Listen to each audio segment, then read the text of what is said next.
কিন্তু অনেকদিন নাচে দেখা হবে। এখন আমার নাচতে হবে? হ্যাঁ, যাও হবে না। যাও যাও।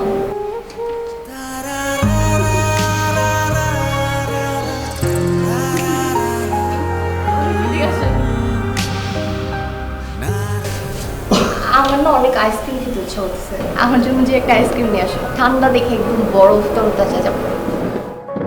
আইসক্রিম এত রাতে? আইসক্রিম খাওয়া যাবে না তো। আইসক্রিম খেলে তো বাচ্চার ক্ষতি হবে, বাচ্চার ঠান্ডা লাগবে। তুমি বুঝতে পারছো? তুমি কি চাও আমাদের বাচ্চার ক্ষতি হোক? না, আচ্ছা তাহলে ঝালমুড়ি খাবো, ঝালমুড়ি নিয়ে আসো। ঝালমুড়ি তো এত রাতে পাওয়া যাবে না। খেতে ইচ্ছা করতেছে। তো একটা কাজ করো, ঝালমুড়ি খেলেও তো বাচ্চার যে খুব একটা উপকার হবে তা না। তুমি দুধ খাও, দুধ খেলে আমাদের বাচ্চার উপকার হবে, আমাদের বাচ্চা অনেক স্ট্রং হবে, দেখতে খুব সুন্দর হবে। দুধ খেতে ইচ্ছা করে না রেগুলার, ভালো লাগে না। খাও বাবু, আমি এনে দিই। হ্যাঁ খাও খাও, হাসো। আমার বাবু খাবে, আমি আসতেছি।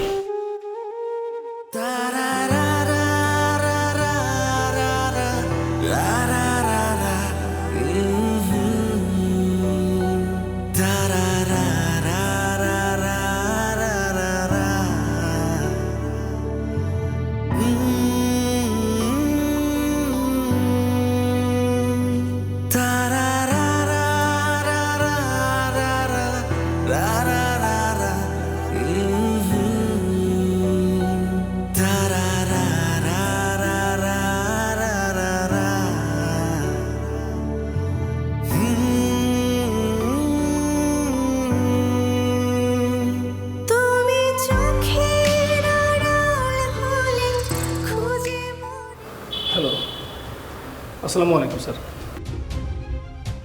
ওয়ালাইকুম সালাম। কি ব্যাপার হৃদয়, এমন আর্জেন্ট একটা বিষয় তুমি কিছু জানাচ্ছ না? স্যার আমি পারবো না স্যার। কি বলছো এসব? তুমি কি বুঝে বলছো? স্যার সত্যি আমি পারবো না স্যার। স্যার আমি জানি এই ট্রিপটা আমার জন্য কত ইম্পর্টেন্ট, কিন্তু তারপর আমি স্যার পারবো না স্যার। আমি তোমার ভালোর জন্যই বলছি, এই একটা ট্রিপ তোমাকে 5 গুণ সামনে এগিয়ে নিয়ে যাবে। তুমি বুঝতে পারতেছো না এই প্রমোশনটা তোমার জন্য কত ইম্পর্টেন্ট? কিন্তু স্যার আমার ওয়াইফ তো বাসায় একা থাকবে স্যার। তুমি কি বলতে চাচ্ছ আমার ওয়াইফ কি কখনো প্রেগনেন্ট হয়নি? স্যার আমরা ধরে নেই একটা মেয়ে প্রেগনেন্ট হবেই, it's not a big deal sir. Sir আমি যেতে পারবো না স্যার।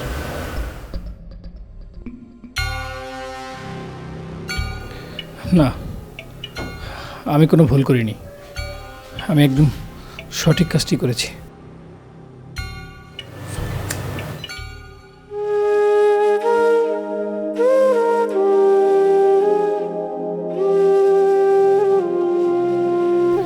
এই মুহূর্তে আমার প্রমোশন না, এই মুহূর্তে দরকার আমার বাচ্চা আর আমার স্ত্রীকে। আমার ওদের পাশে থাকা দরকার। আমি কোনো ভুল করিনি, আমি সঠিক কাজটাই করেছি।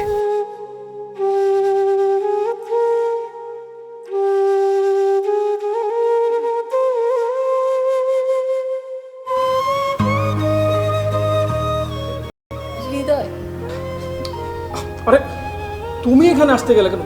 তুমি, আমি আসতাম, আমাকে ডাক দিতে। মাত্র তো 5টা দিন, এই 5টা দিন কি আমি থাকতে পারতাম না? কিন্তু আমি তো পারবো না।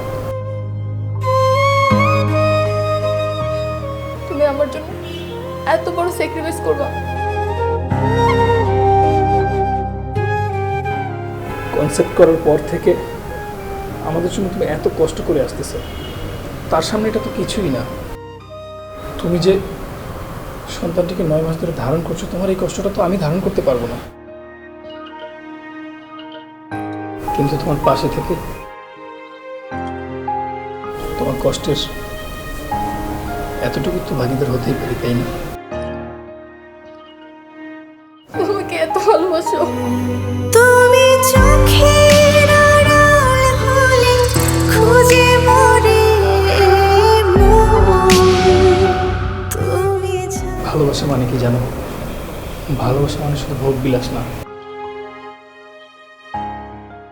ভালোবাসা মানে প্রতিটা স্বামী স্ত্রীর পাশে থাকা, একে অপরের পরিপূরক হয়ে বেঁচে থাকা।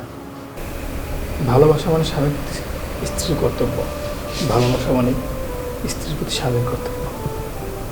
ভালোবাসা মানে কি জানো? একে অপরের পরিপূরক হয়ে একসাথে বসবাস করে পাশে থাকা। প্রতিটি স্বামী স্ত্রীর উচিত তাদেরকে একসাথে নিয়ে চলা। আর আমি শুধু এটাই করার চেষ্টা করছি।